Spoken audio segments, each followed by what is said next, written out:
कंगना जी ने मुझे 3 बार फ़ोन किया, फिर मैं 2 सभाएं की, फिर वापस जा रहा था तो हमारे जयराम जी और कंगना जी ने कहा और एक सभा आप कैसा करिए, मैं जीतूंगी। मैं फिर रुका। आज ही अभी मैं आ रहा था, ये हिमाचल प्रदेश के पीडब्ल्यू मिनिस्टर जो अपने राजा साहब के पुत्र है, अभी आए थे। वो मुझे कंगना वहाँ से चुनाव जीती, वो आए, सब काम हो गया और धीरे से मुझे बोले सर अगर आप इस बार नहीं आते तो मैं आपके साथ पार्लियामेंट में होता। नितिन गडकरी लोकसभा चुनाव में तो स्टार प्रचारक उस तरीके से नहीं थे, लेकिन विधानसभा चुनाव में जैसे ही बीजेपी हार गई 72 से आपकी रैलीज करवाई गई। आपको कहा गया कि भाई पूरे महाराष्ट्र में घूमी, हमें नितिन गडकरी की जरूरत है। अचानक हमने देखा कि जब एक ही नेता के नाम पर पूरा प्रचार किया जाता है, महाराष्ट्र में 10-12 फोटोज लगाए गए थे। तो ये भी तो फर्क होता है। सिर्फ मीडिया की क्या बात है भाई, पॉलिटिकल पार्टी, आपकी पार्टी भी तो इसी तरीके से सोचती है। नितिन गडकरी असेंबली चुनाव के लिए इंपॉर्टेंट बन जाते हैं, क्योंकि नितिन गडकरी अगर महाराष्ट्र में जाएंगे तो वोट पड़ेंगे।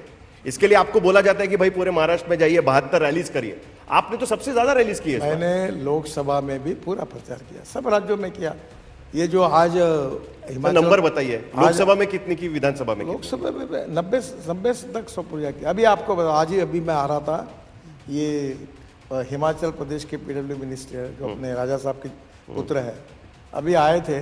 वो मुझे कंगना वहाँ से चुनाव जीती, वो आए, सब काम हो गया और धीरे से मुझे बोले सर अगर आप इस बार नहीं आते तो मैं आपके साथ पार्लियामेंट में होता। आप मेरे आए और मेरा नुकसान हो। कंगना जी ने मुझे 3 बार फ़ोन किया, फिर मैं 2 सभाएं की, फिर वापस जा रहा था तो हमारे जयराम जी और कंगना जी ने कहा और एक सभा आप कैसा करिए, मैं जीतूंगी। मैं फिर रुका। तो ऐसा नहीं, देखो, और दूसरी फ़ोटो लगाने की बात मैं आपको बताता हूँ। मुझे बहुत लोग बोलते हैं मेरा फ़ोटो नहीं लगाया, मेरा ये नहीं लगाया। अरे मतलब जब तक तुम्हारा फ़ोटो लगा के फ़ायदा होगा तो लोग लगाएंगे, नहीं होता इसलिए नहीं लगा रहे। मैं ये फालतू बातों में ध्यान नहीं देता। मैं गले में किसी के हार नहीं डालता, अपना बायोडाटा मैंने तैयार नहीं किया और किसी को अपने नाम से टाला पीटने के लिए नहीं कहता। If I deserve for it I will get it. बाकी मेरा सवाल तो कुछ और था सर। लोकसभा में जिस तरीके से बीजेपी हारी, उसके बाद उनको समझ में आया कि नितिन गडकरी को महाराष्ट्र में नहीं घुमाएंगे तो शायद मुश्किल हो जाएगी। देखिए, लोकसभा में 72 रैलीज आपने की। लोकसभा में मैं खुद चुनाव लड़ रहा था, तो नेचुरली मैं उस समय बाहर नहीं जा पाया। फिर उसके बाकी सभा के लिए मैं गया, सब मध्य प्रदेश में गया, बिहार में गया। आखिर गिरिराज जी को एक दिन तो मैं कहाँ से, तो वो बंगलोर कर्नाटक से उड़कर वहाँ गया बिहार में। वो बोले तुम आओ और ये पुल होना चाहिए। पर आपको रैलीज में बुलाते क्यों है? ना आप बटेंगे तो कटेंगे कहते हैं, ना आप एक है तो सेफ है कहते हैं। बाकी आप तो बस ये कहेंगे मैंने इतने रोड बांध दिए, मैंने ऐसा कर दिया, मैंने वो कर दिया, फिर भी आपको रैलीज में बुलाती है। ये भी भाषण चलते हैं।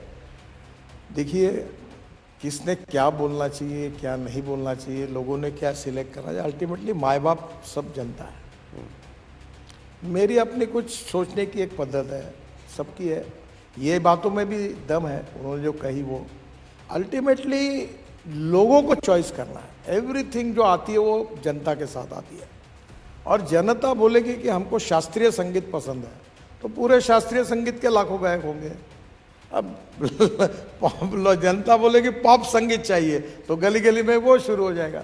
Ultimately choice is with the people, और लोगों की चॉइस को गुणात्मक रूप से सुधारना, ये तो जब लोकतंत्र में होता है तो लोकतंत्र क्वालिटेटिव बन जाता है। ये तो नेता का काम है ना कि उनका गुणात्मक रूप से सुधार देना। ये तो नेता का काम। सब भारतीय जनता पार्टी तो आइडियोलॉजी बेस्ड पार्टी है, हम यही कोशिश करते हैं।